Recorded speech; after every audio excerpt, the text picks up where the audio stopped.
Con el de segundo orden vamos a hacer algo muy similar. O sea, y por eso voy a saltar ya directamente a este paso. Las funciones de transferencia de segundo orden se ven tal que así. Esto es K, que es creo que es la ganancia, por un factor que se llama la frecuencia natural al cuadrado. Se llama así, punto. Es un factor que se define. Y aquí me queda S al cuadrado, claro que está la diferencia, me queda S al cuadrado. Más un horrible que se llama el damping factor, el factor de dumping, ¿sí? No sé cómo se dice muy bien en español. Por la misma WN esta que teníamos aquí, pongo un 2 por S más la WN al cuadrado. ¿Sí? Pues aquí vamos a hacer exactamente lo mismo. La diferencia es que ahora sacar los polos aquí estaba complicado, porque es un polinomio de segundo orden, pero bueno, hacemos esto igual a 0 y ya está. Las condiciones de estabilidad exactamente las mismas, porque esto sigue siendo una transformada de Laplace de la respuesta al impulso. Entonces, necesito que la parte real de estos polos sea negativa, tengo que requerir lo mismo de antes. La única diferencia entre la de primero y segundo orden es que tienen coeficientes más altos y tienen más factores aquí sueltos, pero no hay más. Entonces, cuando voy a dibujar, por ejemplo, ahora mi diagrama de Bode, ¿cómo me da esto? Esto, si pongo la respuesta en frecuencia de IW, vale, me va a quedar S, esto es una identidad notable, así que podemos hacerlo así, S, y esto me queda un solo polo que es S igual a menos 1. ¿Sí? Lo mismo de antes, pues tenemos que la frecuencia, como es me quedo nada más con el positivo, porque ahora esto es I por W, pues esto sería I por W igual a 1 y me quedo con el positivo nada más, por definición. Entonces ponemos el 1. Y ahora tenemos lo siguiente, esto es más o menos constante hasta el 1, y ahora como es de segundo orden voy a hacer otra cosa, ahora no voy a bajar 20, sino que voy a bajar, no, sí que bajo 20, esto sigue siendo igual, ¿verdad? Bajo exactamente 20, entonces, pero claro, como tengo lo que se llama un polo doble, es como que lo tengo dos veces, ¿por qué? ¿Qué pasa? Tenía que haber empezado por aquí, ciertamente, ¿qué pasa cuando tengo más de un polo? Que sumo las contribuciones de cada uno. Es decir, si por ejemplo tengo un polo en W igual a 3 y otro en W igual a 20, pues entonces lo que va a pasar es que tengo el 3 y el 20, por ejemplo. Que en el 3 voy a empezar a bajar 20 decibelios, ¿sí? Al ritmo de 20 decibelios, y cuando me encuentro con el otro también va a aportar otros menos 20 decibelios. Entonces es como que empiezo a bajar con más pendiente, que ahora va a ser menos 40, porque estoy sumando esta pendiente negativa con esta pendiente negativa. ¿Y qué pasa si tengo un 0 aquí arriba? Pues los ceros hacen lo contrario a los polos. Es decir, si tengo una cosa aquí, vamos a poner un ejemplo, rápidamente, y ya está.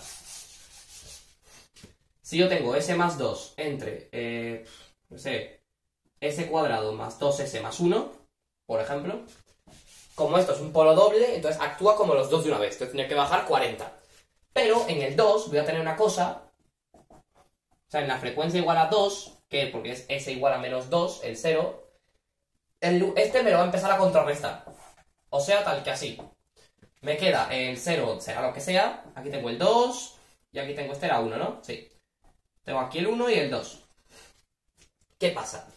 Hasta el 1 llego constante, porque no me he encontrado ningún polo. Cuando me encuentro el primero, aquí, o sea, cuando me encuentro esta vaina, empiezo a bajar según me diga el polo. Como es un polo doble, o sea, como ahí está por duplicado, por decirlo así, y entonces en ese segundo orden empiezo a bajar no 20 sino 40 decibelios. Bajo hasta aquí, hasta que me encuentro el 2. En el 2 hay un 0, y el 0 lo que quiere hacer ahora es que no baje 20, sino que suba a 20. Y como estoy bajando a 40, pues paso a bajar a 20. Porque, o sea, el ritmo de menos 40, si le sumo ahora una contribución que me quiere subir 20, no se cancelan, sino que atenúo mi bajada. Se verían tal que así. O sea, que va a depender de dónde tenga los polos y dónde tenga los ceros. Y lo que tendría que hacer es ir sumando las contribuciones que me da cada uno. Si es hacia arriba, pues una hacia arriba y otra hacia abajo se neutralizan o atenúan una a la otra. Depende de cuánto valgan. Y para la fase, lo mismo. Solo que ahora es un poco más complicado, porque tengo que identificar más cosas. Tengo aquí el 1, que es el polo. Tengo el 0 con 1, que es polo partido 10. Tengo el 10, que es polo por 10. Pero ahora tengo aquí el otro, que es el 0, que es el 2, el 0,2, que es el 0 partido por 10, y el 20, que es el 0 por 10. Empiezo constante, otra vez, hasta que me encuentro el polo partido por 10, que está aquí. Entonces, esto lo que me dice es, oye, empieza a bajar a un ritmo de, como es un polo doble, menos 90. O sea, menos 45, dos veces. Entonces, empieza a bajar a un ritmo de menos 90. Pero ahora, ¿qué pasa? Esto hasta ahora iría perfectamente, pero ahora me encuentro el 0 partido por 10. Y el 0 partido por 10 me dice, no. Tú también ahora sube 45, porque eso es un 0 simple, no es doble. Entonces ahora me dice, sube 45 por cada multiplicación que hagas. Entonces, como estoy bajando 90 y me dice ahora sube 45, pues bajo 45. Y esto va a ser hasta que me encuentre algún cambio, que va a ocurrir en el polo por 10. El polo por 10 me dice, deja de subir. Perdón, deja de bajar. ¿Sí?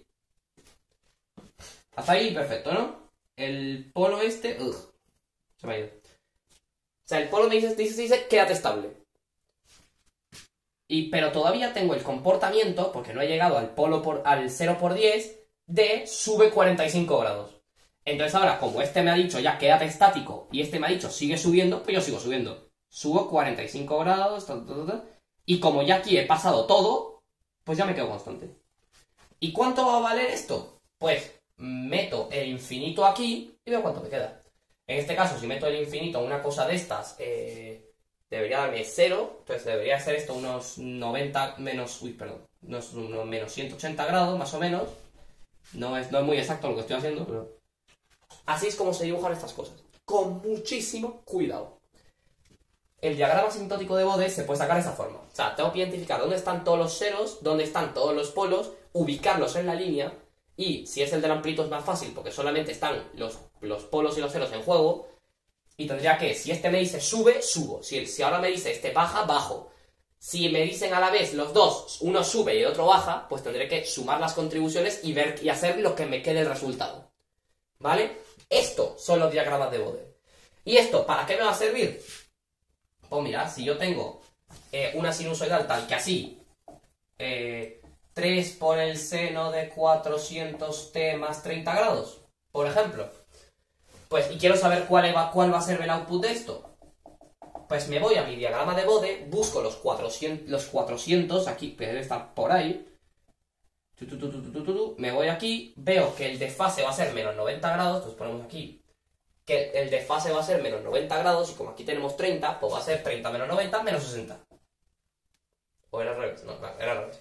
O sea, la fase del output menos la fase del input tiene que ser lo que me dé aquí. Así que menos 60. ¿Sí? Entonces pongo esto.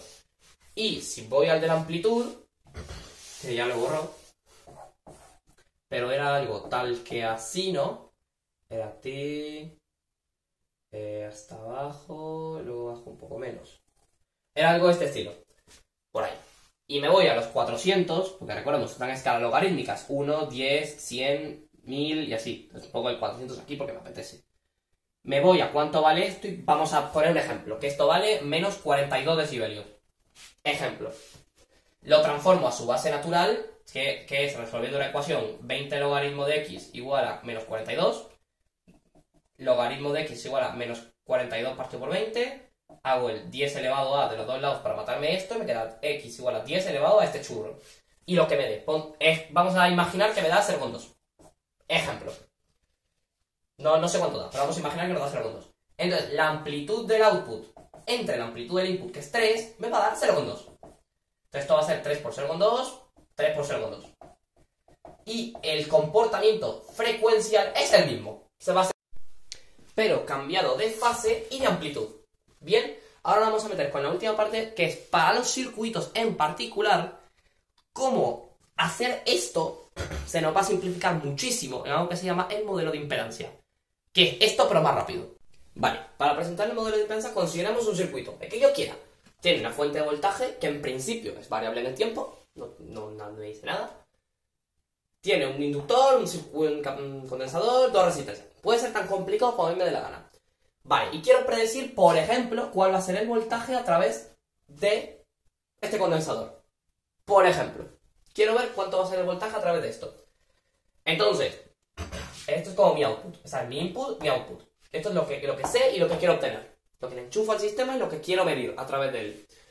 Ok, ahora ¿qué tendría que hacer? Tendría que, bueno, plantearme todas las corrientes, todas las no sé qué tal, usar las ecuaciones características, plantear la ecuación diferencial y bien, o resolverla y que me queda una función del tiempo, que es mi solución, o bien tirar de transformada de Laplace, usar la respuesta en frecuencia para ver si meto una sinusoidal, cuánto va a ser la sinusoidal que me sale de aquí, usando el diagrama de Bode y todo lo que acabamos de ver. Pero para este tipo de cosas, cuando tenemos esto y esto, hay una vía incluso mucho más rápida, que se llama el modelo de impedancia.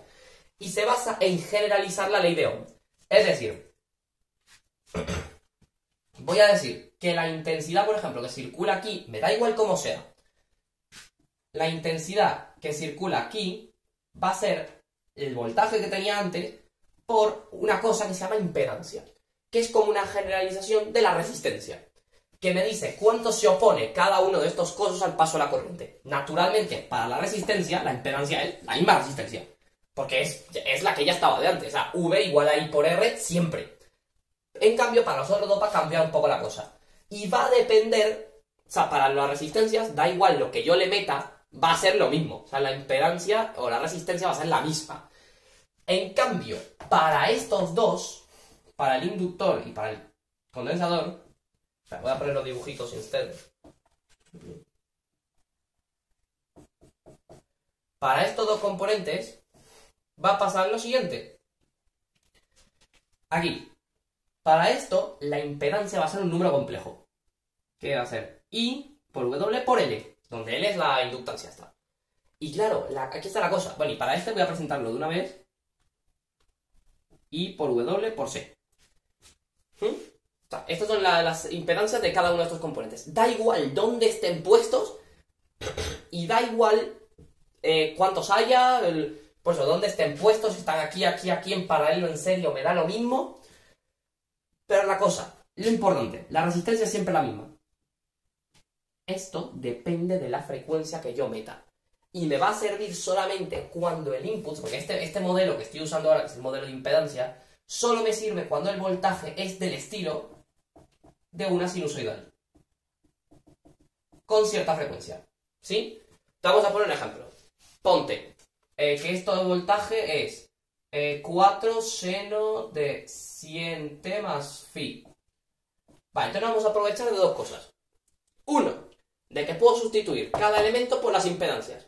¿Sí? Si conozco C y conozco L, conozco la frecuencia que es esta, pues para esta frecuencia R va a ser R, esto va a ser I por 100 por L, y esto va a ser 1 entre I por 100 por C.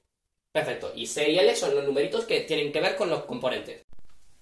Bueno, como decía, que las impedancias de estas dos cosas van a depender de la frecuencia. Es decir, que si yo meto una sinusoidal de 100t, por ejemplo, que la cuya frecuencia es 100, entonces esto y esto va a depender de la frecuencia. Vamos a ver casos extremos. ¿Qué pasa si, por ejemplo, la frecuencia es 0? Es decir, que tengo una fuente de voltaje constante o una fuente de corriente constante, que es lo mismo. O sea, no es lo mismo, pero para nuestro estudio nos sirve. Vamos a imaginar, por ejemplo, este circuito.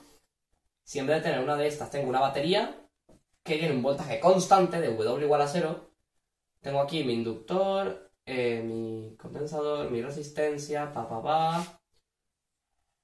y mi otra resistencia. Muy bien. ¿Qué pasa? ¿Cuánto vale la impedancia del inductor si la W es 0? Pues 0. Lo que significa que no pone ningún problema al paso de la corriente. Es decir, que por ejemplo, si usamos la ecuación característica, que es L por d y dt, la corriente no varía en lo absoluto, por lo tanto no hay caída de potencial en el inductor. Por lo tanto es como si fuese un cable.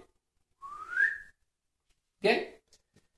¿Qué pasa con el condensador? La resistencia se queda igual, eso de contado, pero el condensador, como me va a quedar infinito, por lo tanto es infinitamente opuesto al paso de la corriente. Por lo tanto, una vez que yo tengo todo y el este se ha cargado, o sea que yo estoy ya como en régimen permanente, porque este modelo aplica ya cuando, o sea, porque cuando yo aplique al principio el voltaje, cuando conecte esto, todo va a empezar a cargarse, todo va a empezar a redistribuirse como debe y luego va a llegar al estado permanente, que es el que estamos usando. Lo otro, si quisiera hallar qué pasa cuando, por ejemplo, yo cierro el switch aquí en t igual a 0 y quiero ver qué pasa al principio, tendría que tirar de la ecuación diferencial. Solamente, no me serviría otra cosa. Pero si ya yo no tengo esto, sino que ya he dejado pasar un tiempo y solamente estoy en lo que se llama, en inglés se llama steady state, pero es lo que es el régimen permanente.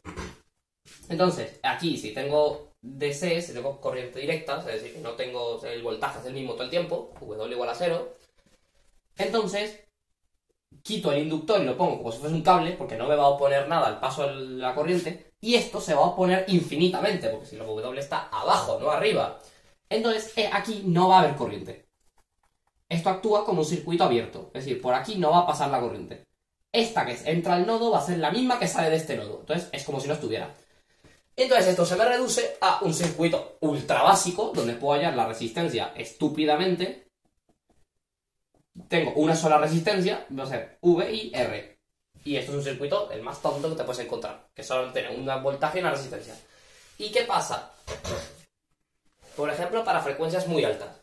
Que el inductor va a ser al revés. El inductor es el que se va a oponer al paso de la corriente y el que va a cortar. Y este va a ser como si nada. Simplemente va a dejar pasar la corriente porque la impedancia va a tender a 0. Vale, ¿de qué nos sirve esto? Vamos a aplicar un voltaje. O sea, el procedimiento es siempre igual. Vamos a aplicar un voltaje. Y yo sé que todo lo que salga de aquí, porque tengo la respuesta en frecuencia, que ya hemos visto antes, lo que va a salir aquí va a ser una sinusoidal con la misma frecuencia y solamente cambiada de amplitud y de fase. ¿Podríamos tirar de la función de transferencia y hacer todo? Sí, perfectamente, es lo mismo. Solamente que aquí vamos a usar un atajo, porque ya sabemos cuál es el comportamiento de los componentes estos sin tener que pasar por la ecuación diferencial. Entonces decimos, me quedo solamente con lo único que me interesa, que voy a llamarle fasor. Vale, ¿y qué es un fasor? El fasor es justamente ese atajo que voy a usar. Como sé que todo esto se repite, simplemente voy a reducir esta fuente sinusoidal a decir que es una amplitud y una fase, porque es lo único que me interesa, es lo único que me va a cambiar en mi circuito. Entonces, sustituyo cada elemento por su impedancia. Esto me da I por W por L. Esto me da 1 entre I por W por C. Y esto me da R. Es lo mismo, lo que acabamos de ver. Y ahora, lo que tengo que hacer esta es la clave del método. Por eso es que va a ser muchísimo más fácil ahora. Porque sencillamente ahora puedo tratar a todos los elementos, da igual lo que sean, como si fuesen resistencias. Es decir, puedo decir que estas son dos resistencias en paralelo y las puedo agrupar. Y puedo después decir que está en serie con esto y volverlo a agrupar. Como por ejemplo, vamos a practicar, vamos a ver cómo vemos dos en paralelo. Esta y esta. La sustituyo por un equivalente, que va a ser, bueno, para no poner nada, voy a poner Z. Así. Que va a ser la multiplicación de las dos, que están aquí participando, entre la suma de las dos. Y luego esto está en serie, o sea, alineado con esta de aquí. Entonces lo que tengo que hacer es sencillamente sumarla. Esto es lo que llamamos impedancia equivalente del sistema. Y si yo ahora, por ejemplo, considero la intensidad que pasa a través de este circuito, va a ser sencillamente V, o sea, esto de aquí, va a ser igual a I por Z ec. ¿Y esta vaina qué es? Es un número complejo. Porque tiene IES y cosas de esas. Una vez que yo reorganice todo, lo puedo pasar a forma polar. Y me va a quedar una amplitud y una fase. Igualmente, esto de aquí lo puedo dar vuelta, puedo sacarle el módulo y puedo sacarle la fase. Usando las operaciones. Entonces esto me va a quedar que A por esto es I por...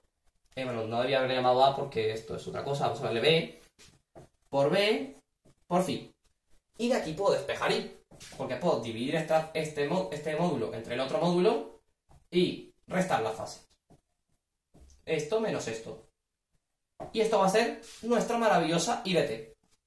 Entonces, si ahora, conociendo la corriente, puedo usar Kirchhoff y estas cosas para hallar cuánto vale el voltaje y la corriente de cada uno de estos elementos.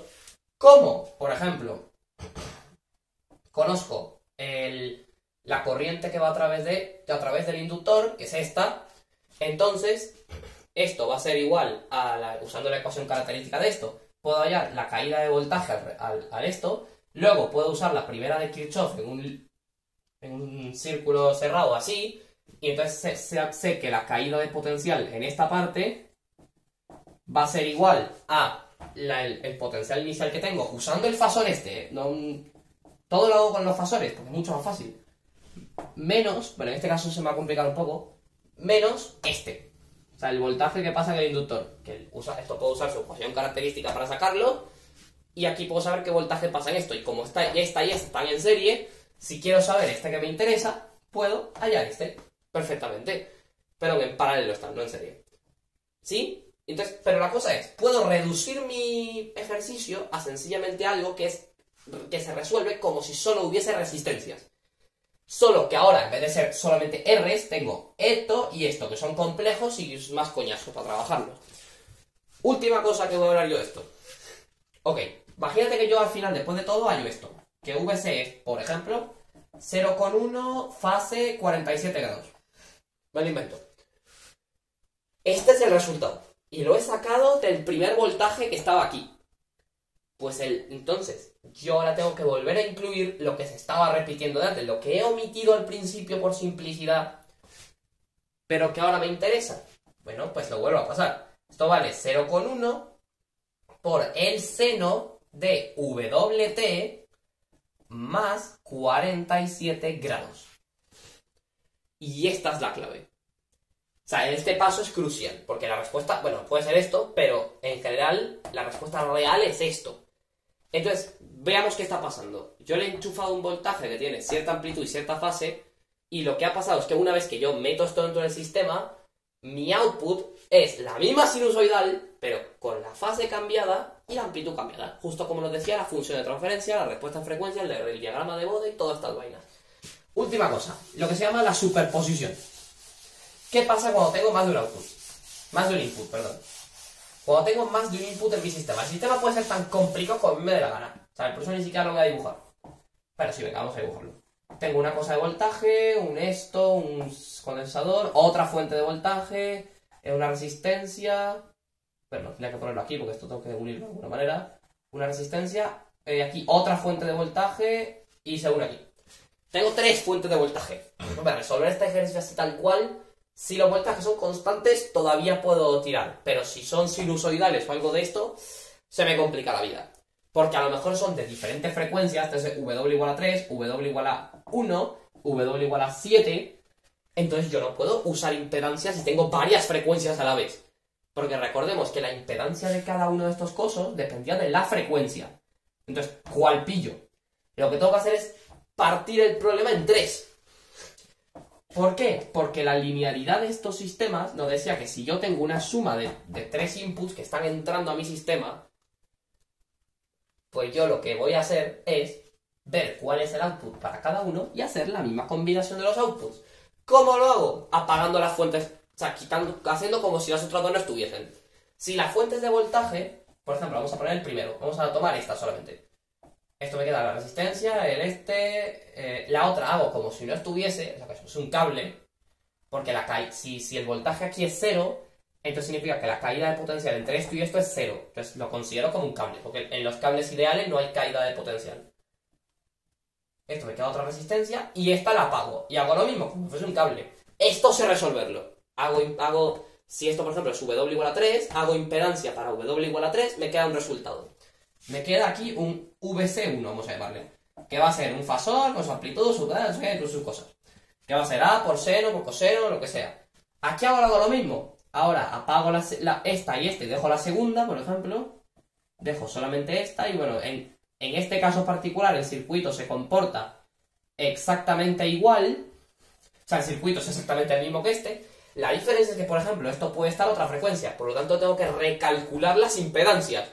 Porque esta y esta son la misma, porque la resistencia es siempre igual, pero esta depende de la frecuencia. Entonces, cuidado. Lo que puedo hacer si veo esto sería resolver el circuito para una W genérica y luego sustituir el valor 3 y el valor 1. También se vale. Y luego apago la última, entonces sencillamente dejo estas dos aquí, Uy, perdón. No, apago estas dos y dejo la última. Entonces esto me queda resistencia, condensador aquí, y esto es como si no hubiese nada. No, espera, me lo he dejado otra vez. Y esto es un circuito también súper simple, que sé resolverlo igual que estos dos. Así se usa la superposición. Tengo que ir quitando unas y dejando solamente una en una para resolver el circuito para cada una y luego sumar todos los resultados que me den. Depende de lo que quiera buscar. Si quiero buscar esto, pues sumo todos los estos que me queden. ¿Y qué pasa, por ejemplo, si la fuente no es de voltaje, sino que es de corriente? O sea, que es una cosa así. Pues en ese caso, al yo ponerla en cero, yo no puedo sencillamente hacer lo mismo que he hecho ahora. O sea, no puedo hacer esto. Porque si no, todo lo que me está indicando es que la caída de potencial es cero. Y no lo es. Lo que pasa es que la corriente que está pasando es cero. Por lo tanto, esto no hay corriente a partir de esto.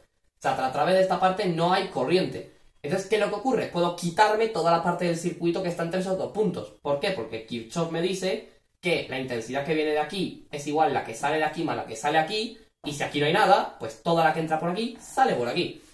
Por lo tanto, esto no pinta nada aquí. ¿Sí? Así es como yo, si quiero usar superposición, quito una fuente de corriente. Pues haciendo que la corriente entre esos dos nodos, donde está puesta la fuente, vale cero. Entonces como que lo abro el circuito en esa parte. Y me quedo con lo demás. ¿Ok? Esa es la primera aplicación de la superposición. Y la segunda es cuando tengo una señal periódica, por ejemplo esta. ¿Sí? Esta se puede descomponer en una serie de Fourier, que son una suma de sinusoidales de frecuencias diferentes, y así hasta el infinito. Pues entonces, si yo resuelvo el circuito para cada una de estas frecuencias, que lo puedo hacer porque son sinusoidales y puedo usar impedancias, me queda resultado, resultado, resultado, resultado, sumo los resultados. Y así puedo obtener cuál es la respuesta ante esta maravillosa señal que está aquí. Pues mira, con esto me despido. O sea, solamente quería dejar un poquito, o intentar dejar un poquito claro esto. No sé si lo he logrado, eso ya decirme ustedes, yo no sé. Pero bueno, es un trabajillo interesante que he hecho aquí. Y bueno, me despido con esto. Hasta luego.